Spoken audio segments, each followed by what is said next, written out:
Staring at a black screen when you plug in your phone to your 4Runner, let's get your CarPlay back up and running.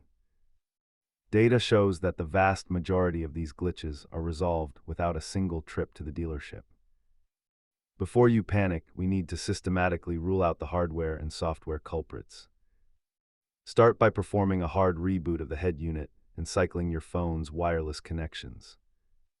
If a reset does not work, the issue is almost always a damaged cable or a dirty port on your device. Sometimes the handshake between the car and phone gets corrupted, requiring you to forget the pairing entirely. Most issues are contained to the left column, but internal hardware failures will require a dealer firmware flash. As you can see, the cable is usually the prime suspect in these connectivity failures. If the problem persists, test a different phone to isolate if the issue is with your vehicle or your device.